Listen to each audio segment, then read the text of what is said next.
नमस्कार दोस्तों।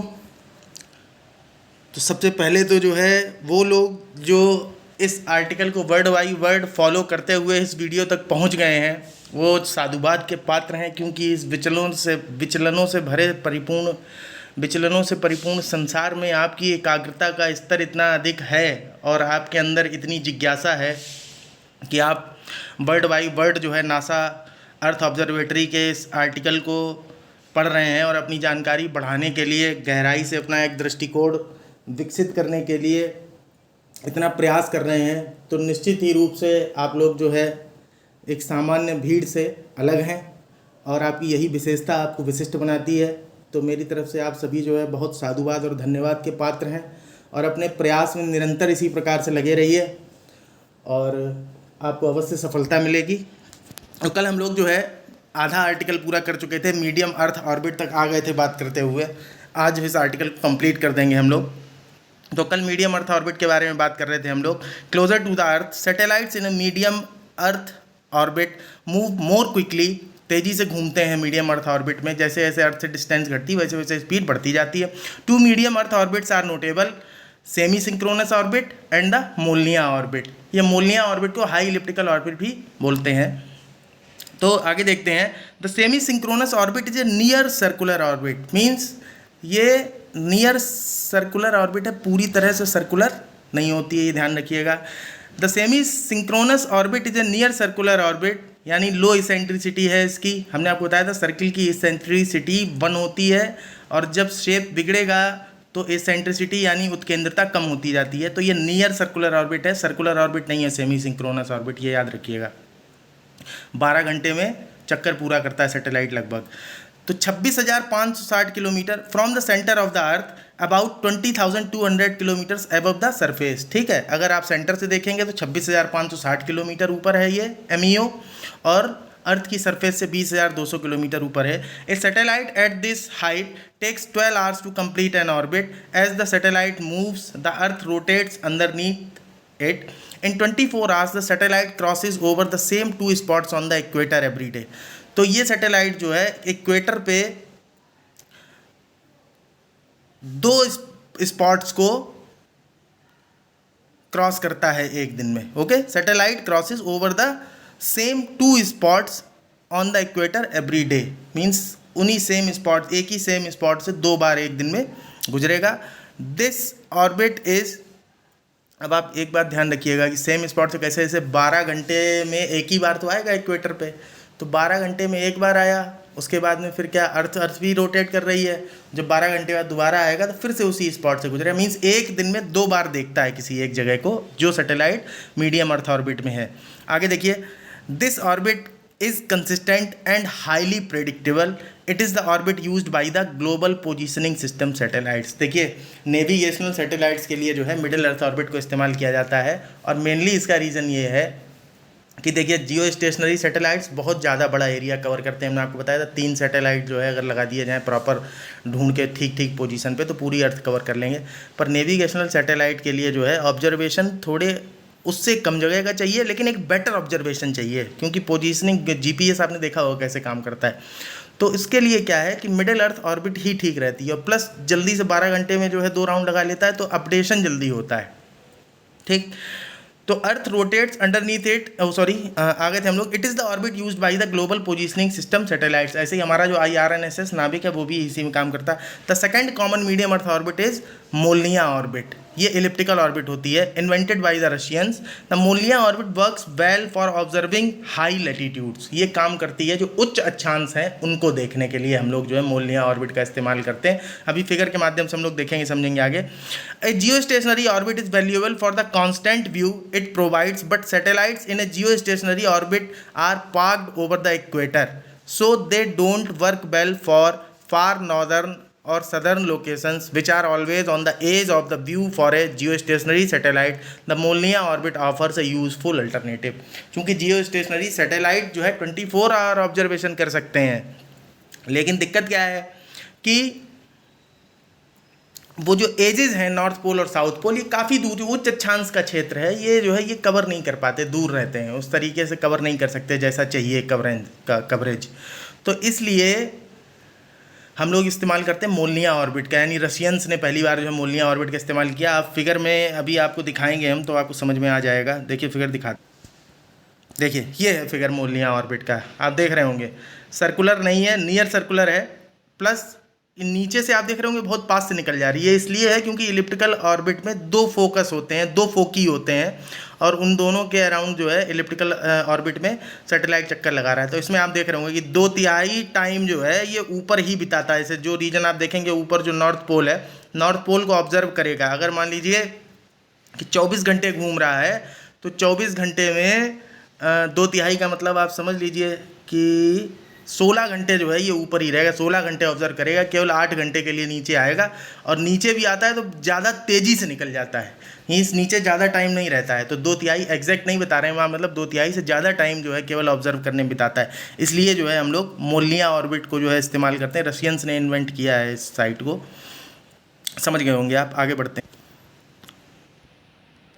तो the Molniya orbit combines high inclination, ये हाई इंक्लिनेशन पे होती है, जैसे 63.4 डिग्री सेंटीग्रेड का इंक्लिनेशन इक्वेटर प्लेन से, विद हाई इसेंट्रिसिटी, जिसकी इसेंट्रिसिटी भी हाई होगी 0.722, ताकि जो है ऊपर जाए, एकदम काफ़ी ऊपर तक चला जाए, ताकि मैक्सिमम टाइम तक जो है ऑब्जर्व कर सके।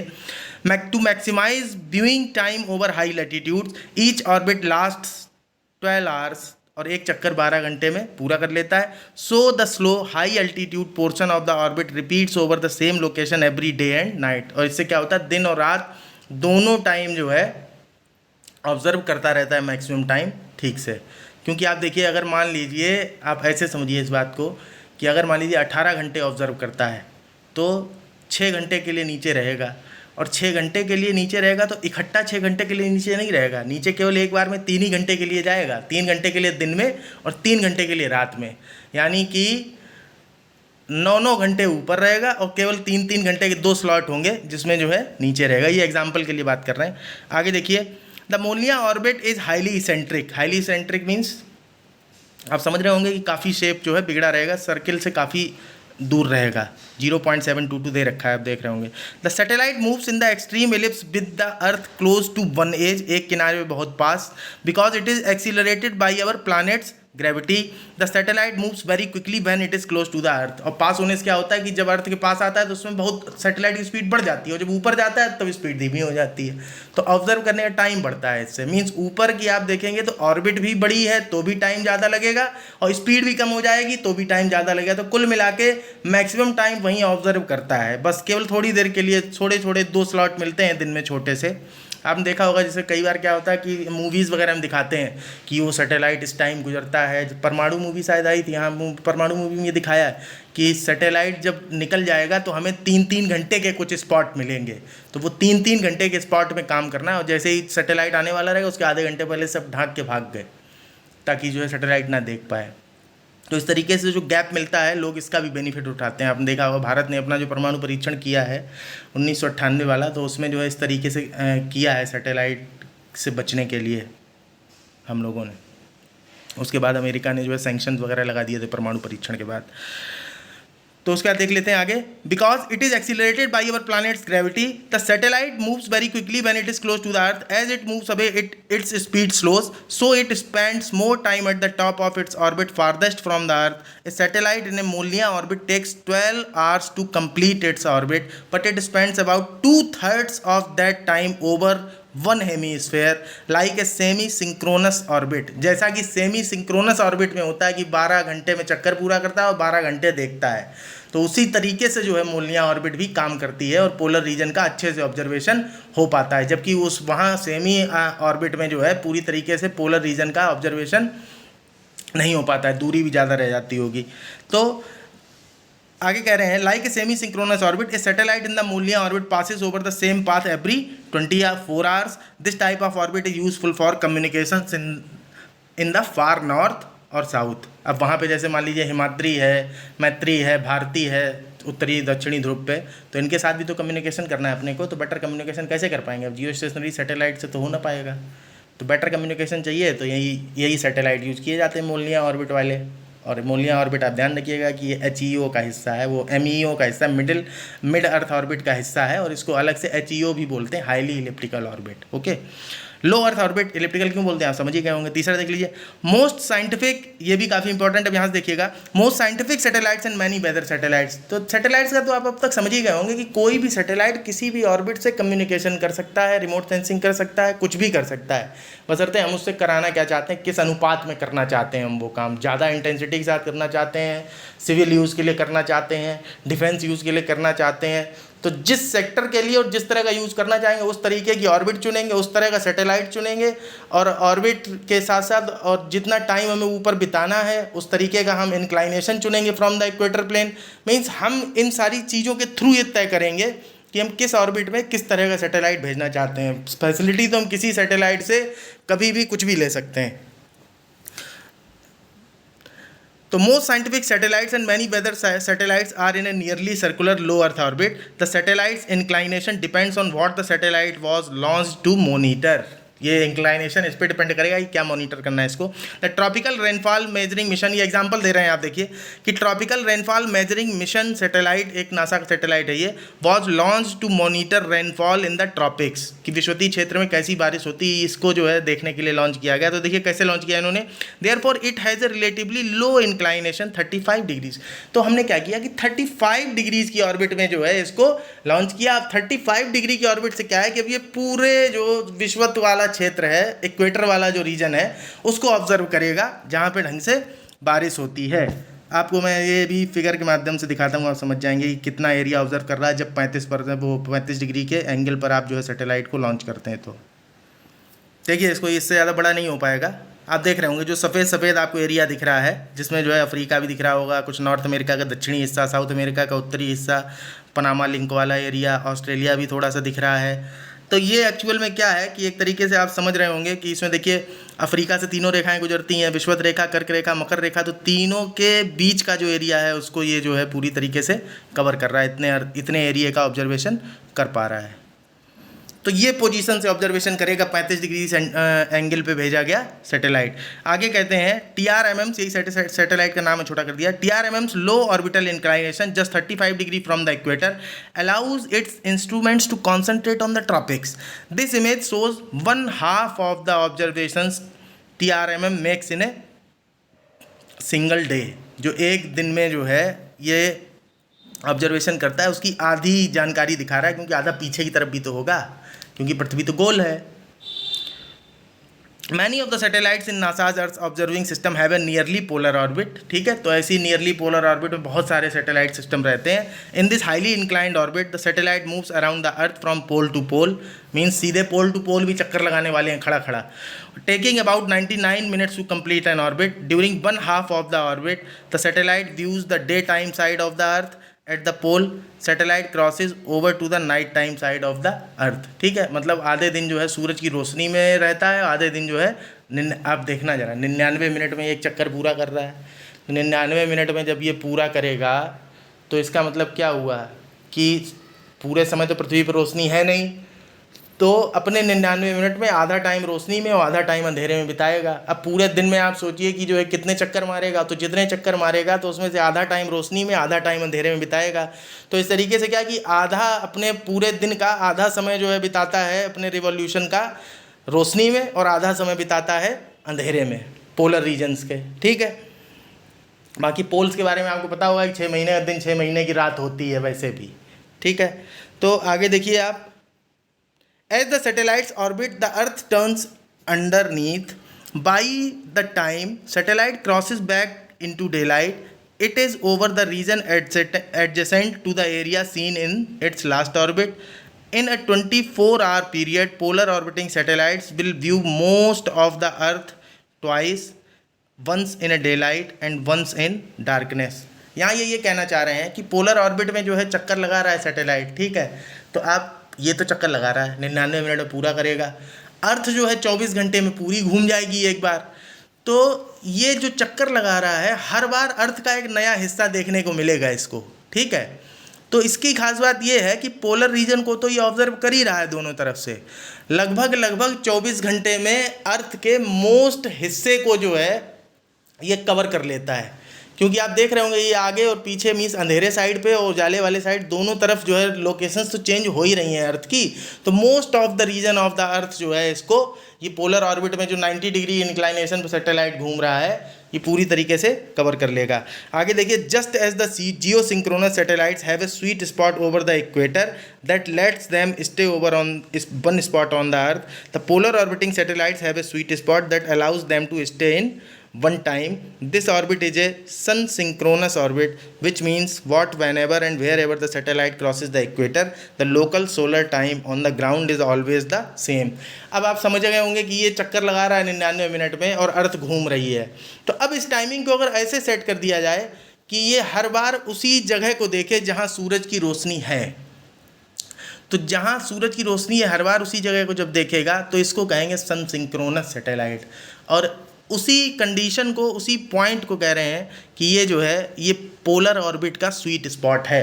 स्वीट स्पॉट का आप ध्यान रखिएगा कि स्वीट स्पॉट उस जगह को कहते हैं स्पेस में जहाँ पर कुछ ना कुछ जो है कंडीशंस के विपरीत होने के बाद भी रिजल्ट हमारे फेवर में हो। जैसे कहीं पे परिणामी बल शून्य है तो वो स्वीट स्पॉट है। अर्थ के बराबर जियो स्टेशनरी ऑर्बिट में जो है अर्थ के इक्विवेलेंट चक्कर लगा रहा है तो स्वीट स्पॉट है।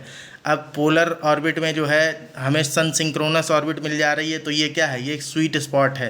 तो स्वीट स्पॉट मतलब उनको कहते हैं जो हमारे लिए, हमारी जानकारी के लिए हमारे फेवर में काम करते हैं, जो पॉइंट, जो फैक्ट्स, वो हमारे लिए स्वीट स्पॉट हैं। ठीक है, तो sweet spot that allows them to stay in one time, this orbit is a sun synchronous orbit which means that whenever and whatever the satellite crosses the equator, the local solar time on the ground is always the same. For the Terra satellite, for example, it's always about 10:30 in the morning when the satellite crosses the equator in Brazil. When the satellite comes around the Earth in its next overpass, about 99 minutes later, it crosses over the Ecuador. It crosses over the equator in Ecuador और Colombia at about 10:30 local time. अब इसमें देखिए क्या कह रहे हैं ये कि एग्जांपल दिया इन्होंने कि जैसे सपोज करिए कि ये सैटेलाइट अगर जब ऑर्बिट में चक्कर लगा रहा है पोलर ऑर्बिट में, तो अगर ब्राज़ील के ऊपर से 10 बजे निकलता है तो जब दोबारा ये चक्कर लगाने आएगा तो 99 मिनट बाद जो है ये फिर इक्वाडोर के ही ऊपर से निकलेगा, ब्राज़ील क्रॉस हो जाएगा और जब ये अर्थ रोटेट कर चुकी होगी और इक्वाडोर के ऊपर से जब निकलेगा तो इक्वाडोर में भी उस समय 10 ही बज रहा होगा। ऐसे ही नेक्स्ट आगे जब ये निकलेगा कभी मान लीजिए जापान की तरफ जाके, तब भी जो है क्या हो रहा होगा, वहाँ पर 10 बज रहा होगा। जहाँ जहाँ से गुजरेगा वहाँ 10 ही 10 बजेगा। ठीक है, आप इसको देख भी सकते हैं स्क्रीन पर। अभी हम आपको इसको जो है बड़ा करके दिखाते हैं। देखिए, ये देखिए, ये तस्वीर है पोलर ऑर्बिट में सन सिंक्रोनस सैटेलाइट जब घूम रहा है।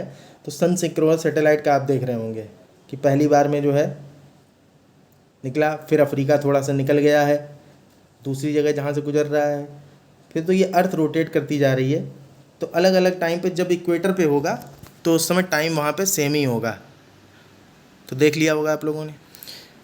यहाँ इतने टाइम में एक चीज़ आप लोगों ने ध्यान दी होगी कि ये जो बार बार इक्वेटर पर ही हर चीज़ ऑब्जर्व कर रहे हैं। देखिए, अर्थ जो है सब जगह एक जैसी तो है नहीं, वो स्फेरिकल शेप में है।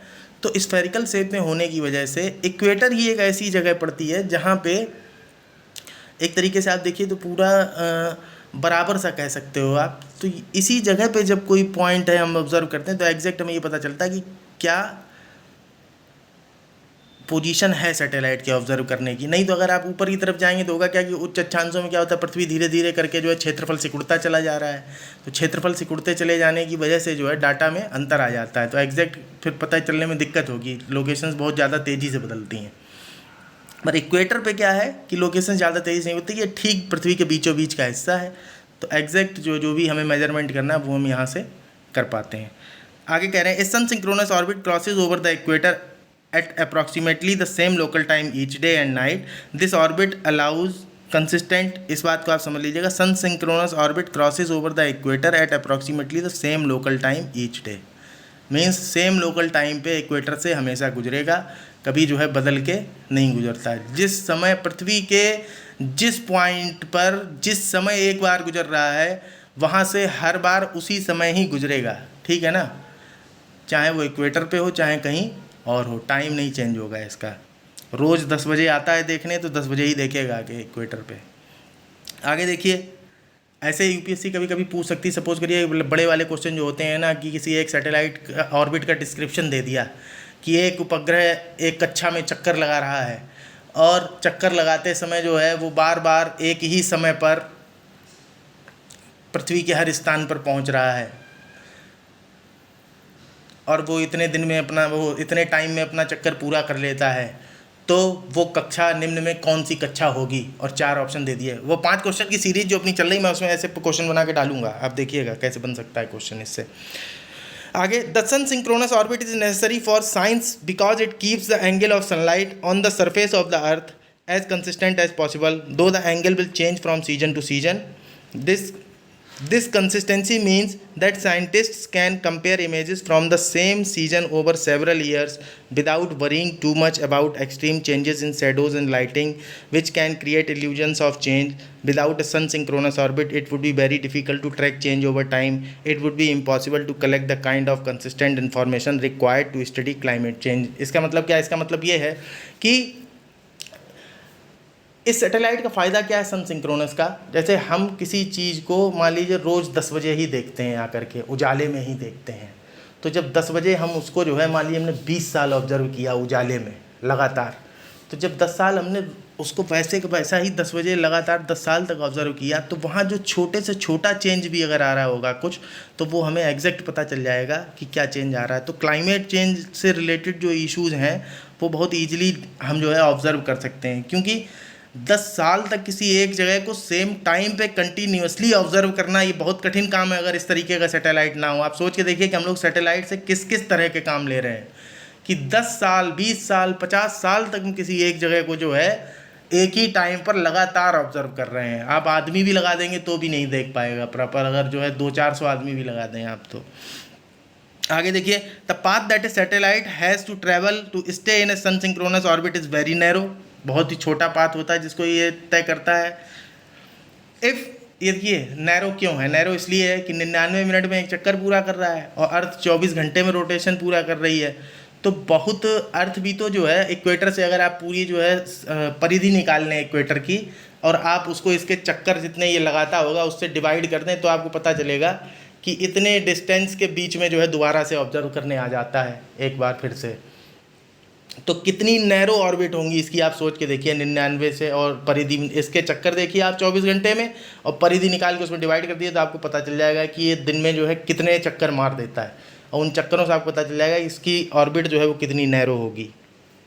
आगे देखिए, if a satellite is at a height of 100 km, it must have an orbital inclination of 96 degrees to maintain a sun synchronous orbit.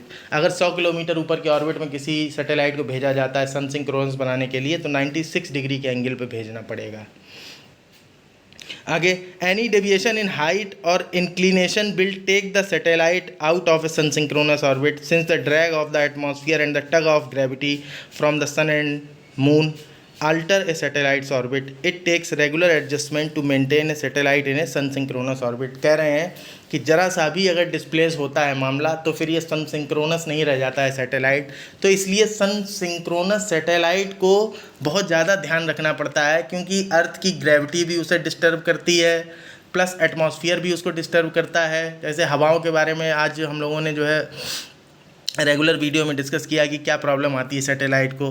तो सूरज की रोशनी, जैसे वातावरण गर्म होता है या वातावरण ठंडा होता है, तो हवाओं के फैलने सिकुड़ने से जो सैटेलाइट पे दबाव पड़ता है, और उस दबाव पड़ने से भी सैटेलाइट को अपनी ऑर्बिट जो है चेंज करनी पड़ जाती है अगर सन सिंक्रोनस बना के रखना है। तो जिस समय हवाएं इसे बाहर की तरफ धकेलेंगी तो उस समय आपको इसे अंदर की तरफ लाने के लिए जो प्रयास करना पड़ेगा वो, और अगर अंदर की तरफ धकेलेंगी तो फिर इसे वहीं जहाँ है वहाँ बनाए रखने के लिए आपको प्रयास करना पड़ेगा, क्योंकि एक बार अगर खींच लिया एटमॉस्फेयर ने इसे अपने अंदर तो फिर ये जो जल के नीचे आके गिरी जाएगा, बचने का नहीं।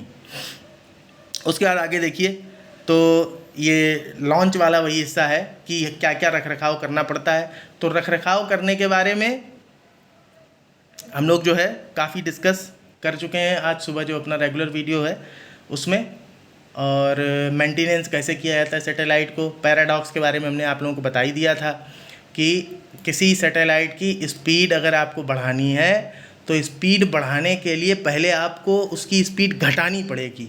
जब आप स्पीड घटाएंगे और वो अपनी लोअर ऑर्बिट में शिफ्ट करेगा तो लोअर ऑर्बिट में आकर के अर्थ की ग्रेविटी की वजह से परमानेंटली उसकी स्पीड बढ़ जाएगी।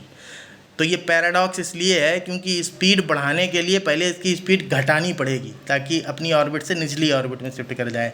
अगर आपने इसकी स्पीड बढ़ा दी बढ़ाने के चक्कर में तो ये अपने से ऊपर वाली ऑर्बिट में चला जाएगा, और अपने वाली ऊपर ऑर्बिट में जाएगा तो ग्रेविटी का इफेक्ट कमज़ोर हो जाएगा और परमानेंटली सैटेलाइट जो होगी वो उसकी स्पीड धीमी हो जाएगी। तो इस तरीके से हम लोग जो है अपने इस वीडियो को यहीं कंप्लीट करते हैं। और एक बार हम फिर से कहेंगे कि आप लोगों को बहुत बहुत साधुवाद कि आपने जो है इसको यहाँ इतने डिटेल में आकर के समझा, और आपको अच्छा लगा हो तो आप अपने किसी और दूसरे दोस्त को भी रिकमेंड कर सकते हैं वीडियो देखने को। और आप लगातार रहिए। देखिए हम जिस भी टॉपिक पे वीडियो आप बनाते जाएंगे धीरे धीरे करके कवर करेंगे, क्योंकि अकेले ही सारा काम करना पड़ता है, तो इसलिए कंप्लीट वे में ही सारी चीज़ें कवर करेंगे। तो आप जो है रेगुलर अगर यहाँ रहते हैं तो आज जो भी टॉपिक मैं अपलोड करता जाऊँगा धीरे धीरे करके आप वो टॉपिक जो है कंप्लीट कर सकते हैं। और जो नए बच्चे हैं उनके लिए ख़ास तौर से देखिए तैयारी करना जो है इतना सरल नहीं है, क्योंकि भटकाव के बहुत ज़्यादा चांसेस रहते हैं, बहुत ज़्यादा सब्जेक्ट हैं। तो आप जो है इसको अगर रेगुलर देखते रहते हैं तो जैसे जैसे ही चैनल कंप्लीट होगा, अपने सारे वीडियोस को कवर करेगा, सारे सब्जेक्ट टॉपिक्स को, तो आपकी तैयारी ऑटोमेटिकली हो जाएगी। और मेरा प्रयास ये रहेगा कि मैं अगले 1 साल के अंदर अंदर जो है सारी चीज़ों को कंप्लीट करके आप लोगों के लिए पूरी तरीके से बिना किसी कमी के लेकर के आऊँ, ऐसा मेरा प्रयास रहेगा। बाकी आप लोगों का सहयोग भी चाहिए। आप लोगों का सहयोग ये चाहिए कि आप कमेंट बॉक्स में एटलीस्ट हमें जो है फीडबैक देते रहें कि हम जो है आगे और क्या सुधार कर सकते हैं या हमें और क्या बेहतर करना चाहिए, क्योंकि आप लोग सुझाव नहीं देंगे तो फिर ये और बेहतर या फिर आपकी कमी को हम कैसे डील कर पाएंगे। दूसरा, आपके इस तरीके का फीडबैक हमारे लिए भी मोटिवेशन का काम करेंगे, क्योंकि जब आप हमारे साथ इंगेज होंगे और हमें पता रहेगा कि आप हमारे साथ इंगेज हैं तो फिर हमारी काम करने की गति और निष्ठा दोनों और समर्पण तीनों ये जो है काफ़ी और बढ़ जाएंगे। और मेरी समर्पण और निष्ठा और गति ये आपके जीवन पर जो है एक सकारात्मक प्रभाव डालेगी, और आपका जो फीडबैक है वो मेरे जीवन पर सकारात्मक प्रभाव डालेगा। तो इसलिए एक दूसरे के पूरक बने रहिए। इसी में आपका भी शुभ है, हमारा भी शुभ है। धन्यवाद।